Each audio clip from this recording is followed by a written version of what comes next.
Welcome to our Diversity of Faith series. We have been covering a number of ancient religions from around the world and working on a segment on Eastern religions.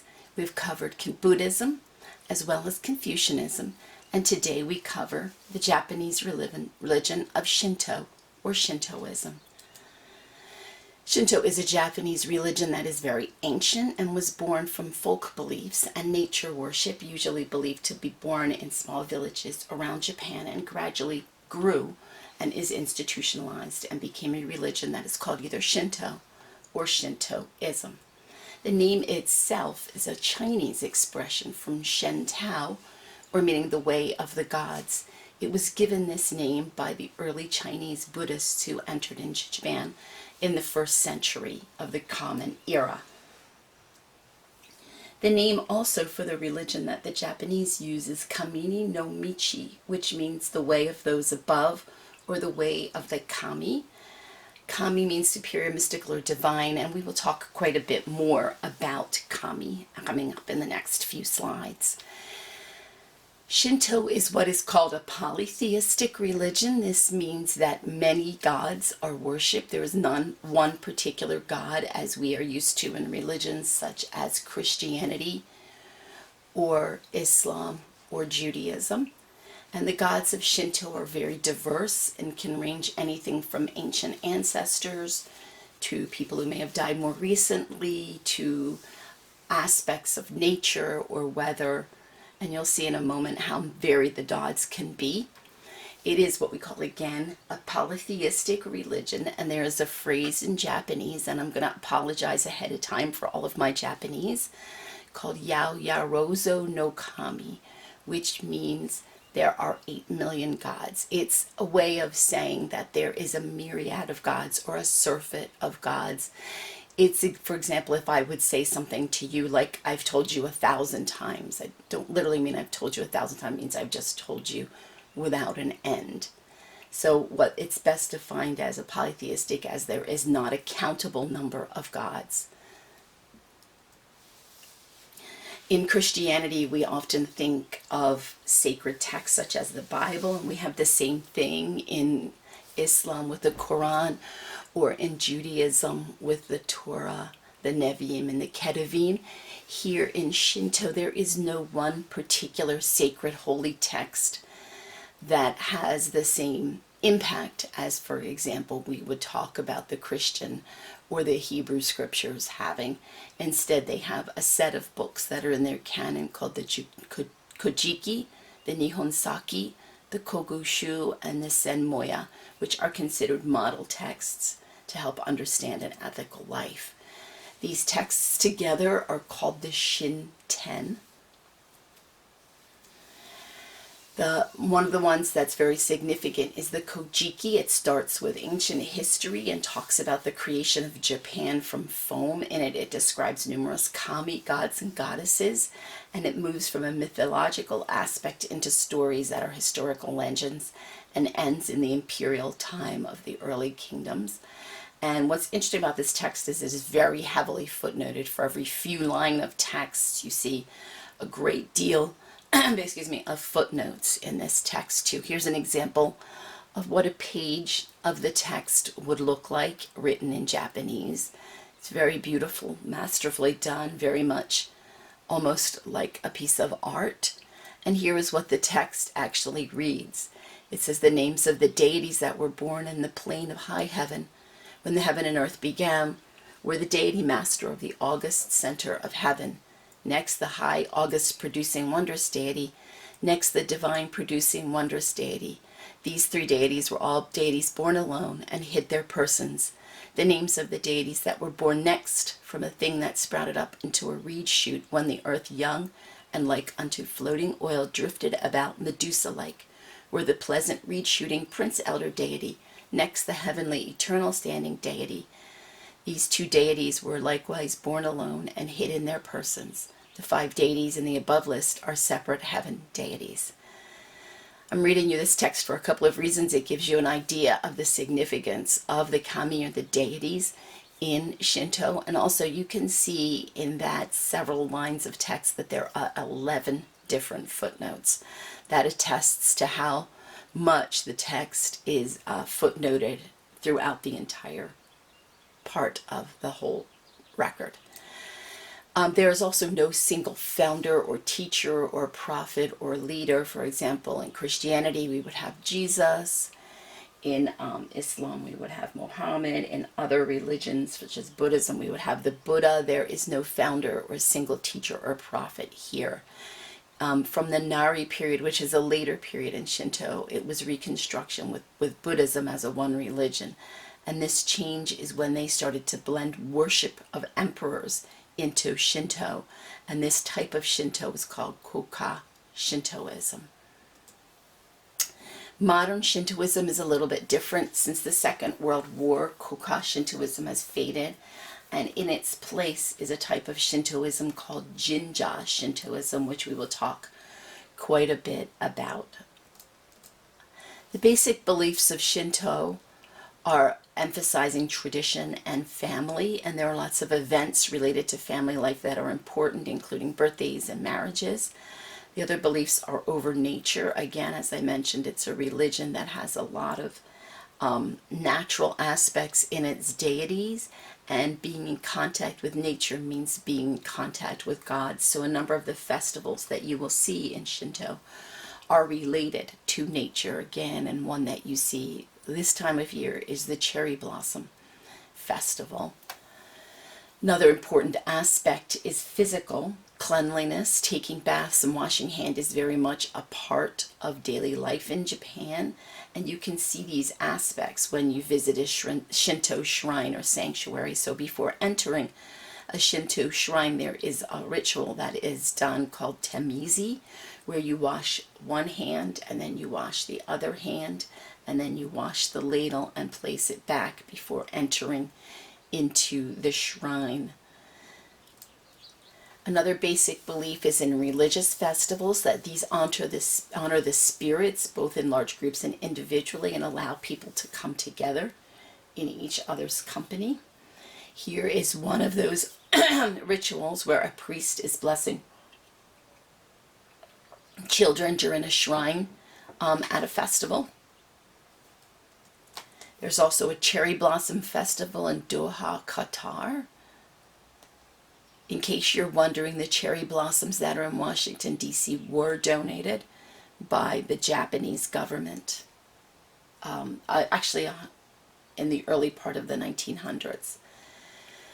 I've mentioned briefly some of the kami, or the gods, in Shinto, and here are just some aspects of the kami, and we'll go into a lot more detail. Here are some Japanese Shinto deities. As you can see, there's a diversity to them. And in Shinto, nature and God are viewed as one. As I mentioned, Shinto started as a Japanese folk religion in villages, and so various aspects of nature were worshipped. And it was believed, for example, that the mountain itself would be worshipped as a god. And all of the gods in Shinto are usually very close and familiar. They're considered guardians of the people.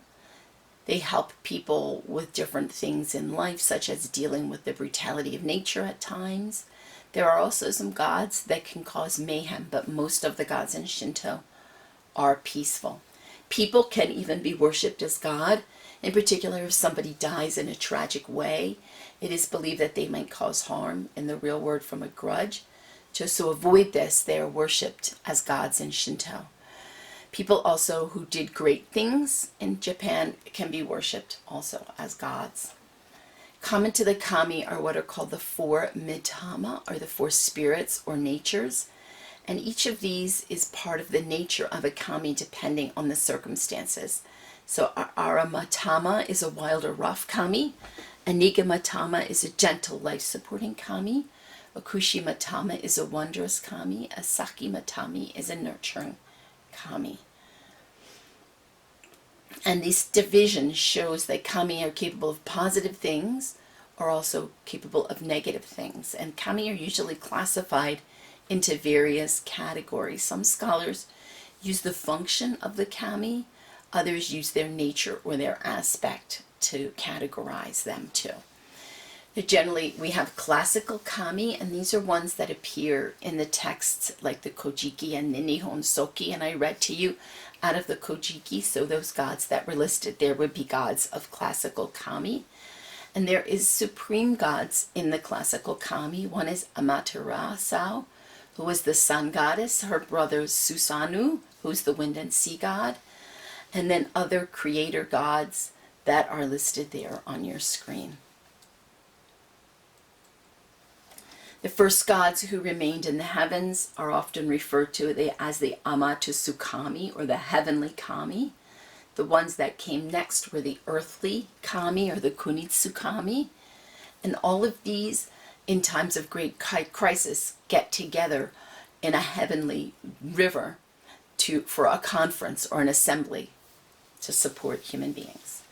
And many important rivers, mountains, caves, and rocks in Japan have their own kami too. And these are divided usually into two that are from across the sea, the Sukuno and the Sutura Hiko. After the classical kami, we have the later kami, which is a second group that was recognized after the very early texts were written. And they're not said to have been worshipped prior to this time. One of them, for example, is one of the emperors who was deified, Emperor Ojin, and he is the god of war and culture. A very, very important one in Japan is Inari, who is the god of rice and commerce. The reigning Japanese emperor is also usually considered a living kami. Also, later kami are included things like sunshine, rain, and wind.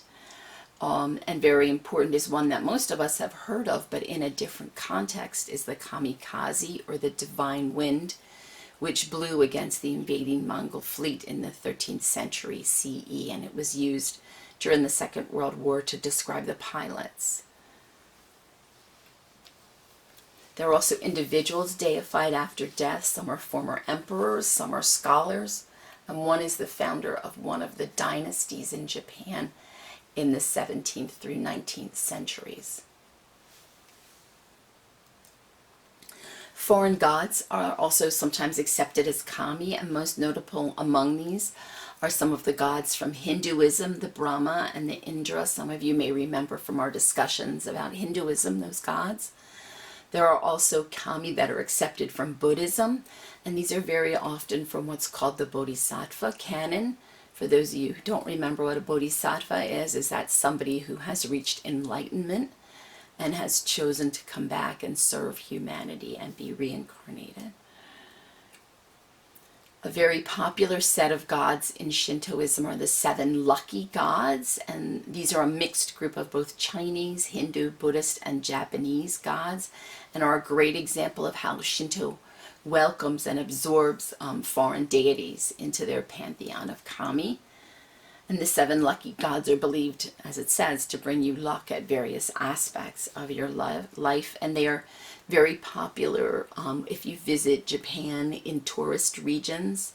So from left to right, you have Hoti, Jironjin, Fukurakuku, Bishamonten, Binzaten, Dakakuten, Ebisu, and they represent longevity, fortune, popularity, candor, amiability, dignity, and magnanimity. They are depicted in many different ways. Here you can see them depicted on a boat, on a dragon boat.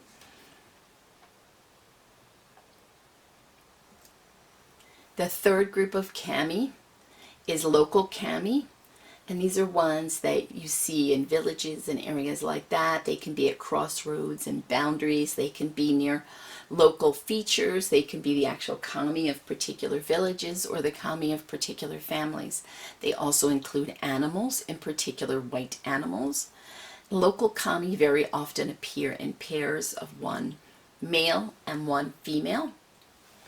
Kami are also worshipped by appealing to them, nourishing them, and appeasing them by offerings of food, of wine, of flowers, of prayers, and through some of the rituals that we saw earlier, including dance and music.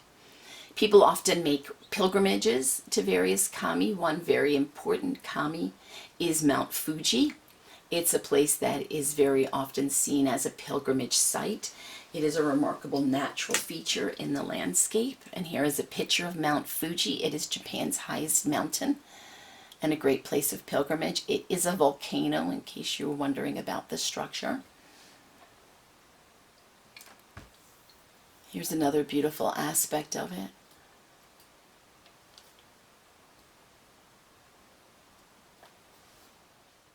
And in this, shrines are very important in Shinto and can be very simple affairs that people have in their homes, or can be very complex structures that are built in the honor of the kami. An image or an object is called a goshinatai and is thought to be a physical manifestation of the kami on earth, and it's very often transported around shrines and communities to purify the communities and to ensure the well-being of the communities. A very famous Shinto god is Ujigami, who is worshipped by people in a particular region. People in that region pray for the god to protect and to guard the region, and believers of Ujigami are called Ujiko, and shrines are called Ujiyashiro. And you see Ujigami worship all over Japan. Here's a famous example of that type of worship in Hiroshima at the Itsukushimi Shrine.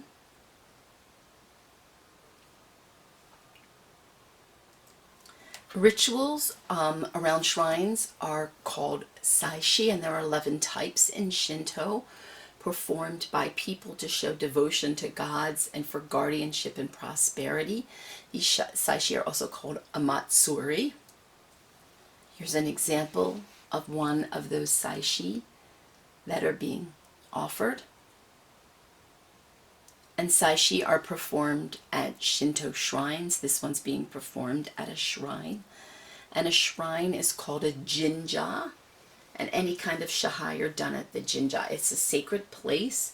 And because of the nature of being sacred and holy, anything that is done wrong there, such as littering or stealing, is considered a taboo. There are 3 very famous jinja in Japan. One is Miju Jinja, a second one is Yasukuni Shrine, and the third one is Fushimi Inari Taishi. And the first one I mentioned is Miju Jingu, which is a worship of a Meiji emperor and a Shokin empress. And here is a picture of the 2 deities that are worshipped at the shrine.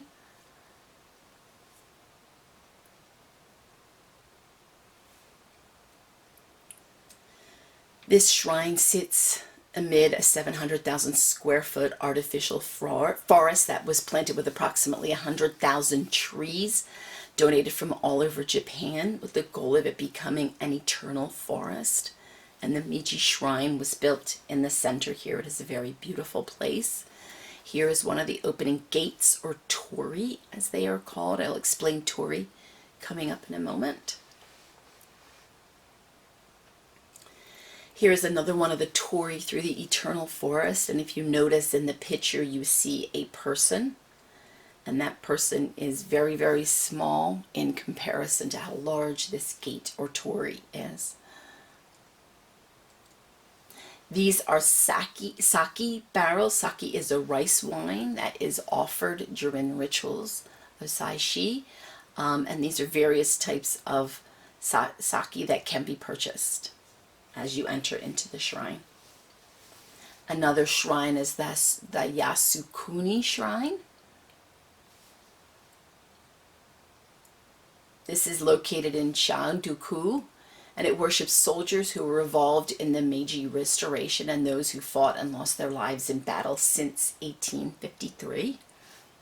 Again, you'll notice the torii, or the gate, in the front.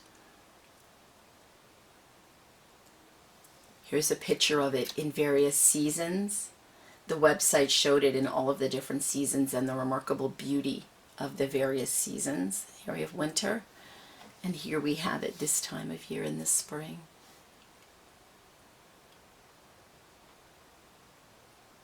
Another famous shrine is the Fushimi Inari Taishi, which is in the city of Kyoto. And it's part of Japanese mythology, and it's famous for the number of torii or gates that are placed close together. And the Fushi Inari is the most important of several thousand shrines dedicated to excuse me, Inari, the Shinto god of rice. Foxes are thought to be Inari's messenger, and so there are many fox statues around the shrine. And it has ancient origins that predate the capital's move to Kyoto in 794. This is a very striking example of the multiple torii that you see as you walk the beautiful paths through this shrine. Here is a giant gate in front of the shrine at the shrine's entrance.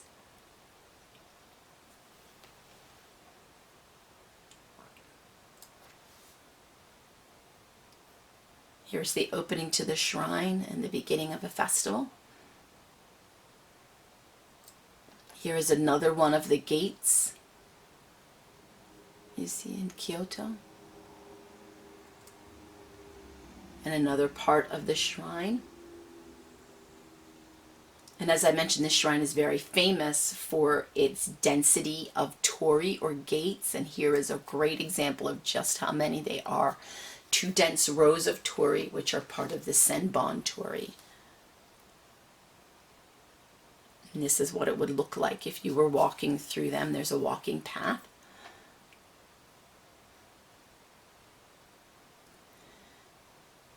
The hike to the summit of this mountain and back is about 2 to 3 hours, and visitors are free to walk as far as they wish before turning back. Along the way, there are a number of smaller shrines and stacks of miniature torii gates, as you see here, and these are donated by visitors.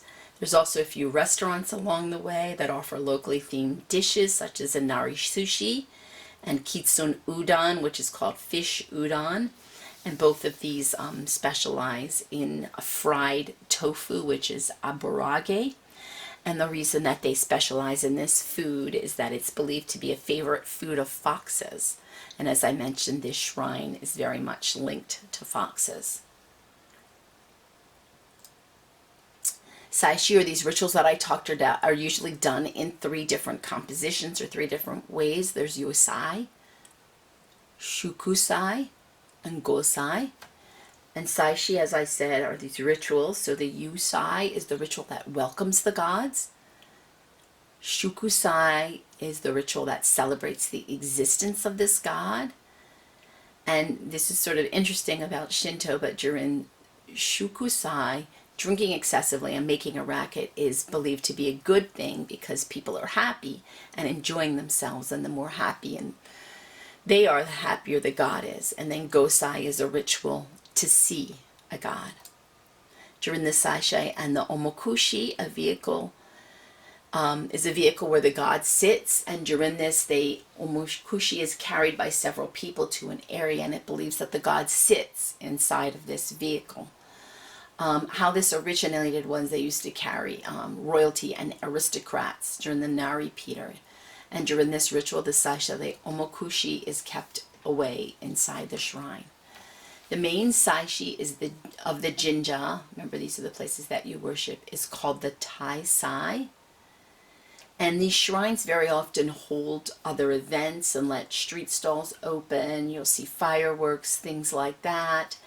And it is believed that saishi have a place in people's heart as an event just to go out and enjoy themselves, as well as having the religious aspects. So here's an example of that. And here they are carrying the deity. I mentioned on several other slides what's called a torii. So the entrance to a jinja is a torii. It's built to show that it is a sacred place. And it's believed that a god enters and leaves through a torii or a gate. And people visiting a jinja must go through the torii also.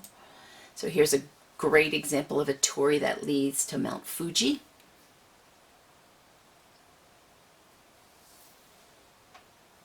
And the people who run a jinja are called a shinshuku and a miko.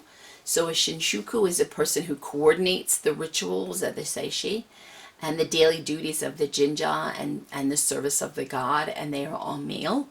The female version of this is called a Miko, who do pretty much the exact same thing that the Shinshuku do. And here is a picture of Miku.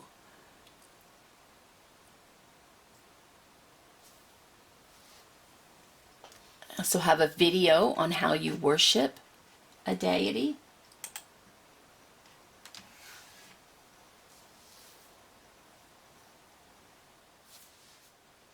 In Shinto, there are 3 types: shrine or folk Shinto, state Shinto, or sect Shinto. State Shinto was the Meiji period, which we saw some of the shrines and the emperor and the empress of, which was from 1868 to the end of the Second World War, and it emphasized Japanese culture and nationality and eliminating foreign influences. The emperors of this period are all considered kami or divine, and there are different shrines that are very significant. The main shrine is at Ise, which is dedicated to Amaterasu. There's palace shrines who honor this and other gods, and there's shrines that are dedicated to national heroes. 97% of remaining shrines are dedicated to local kami. There's also sect Shinto, of which there are 13 recognized sects. These are considered non-governmental organizations by globally, and many were founded in the 19th century and have specific founders and texts with unique teachings and practices, and these are very often combined with other religions such as Buddhism. In Shinto, there are 4 affirmations. The first affirmation is around tradition and family, the second, love of nature, the third, physical cleanliness, and the fourth, matsuri, which are the festivals that we've been talking about. And there are many practices for tradition and family in Shinto. There are life cycle celebrations that take place at the shrine, like a newborn's first visit. There's also a festival, which is called the 753 Festival, which is blessings for boys at ages 5 and girls at ages 3 and 7. There's the entry into adulthood at age 20. And there's marriage, which is a significant festival. Shinto celebrates life in this world.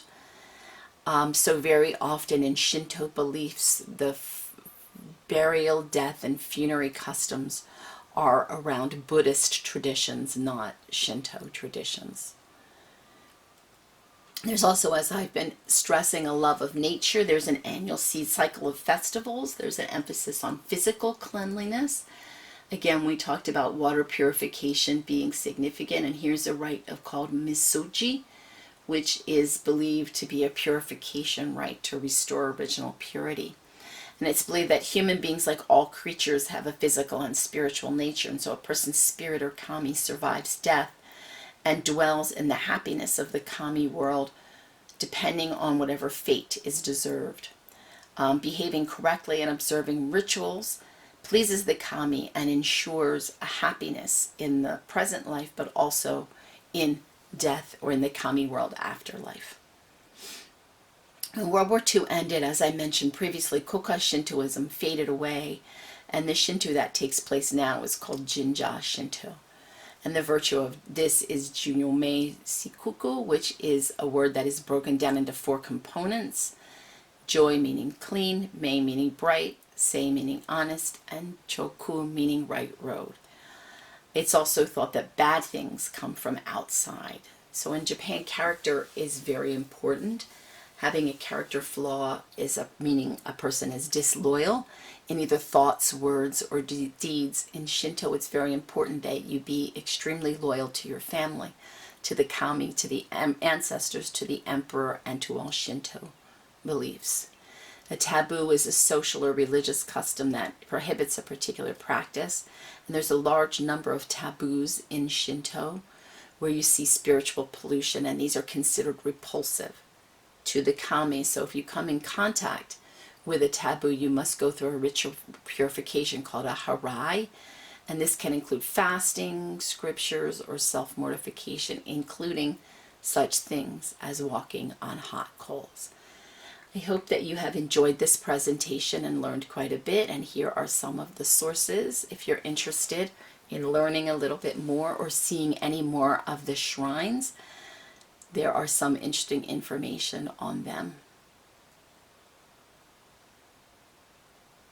Thank you for joining me, and we will look forward to continuing our series on the diversity of faith next month.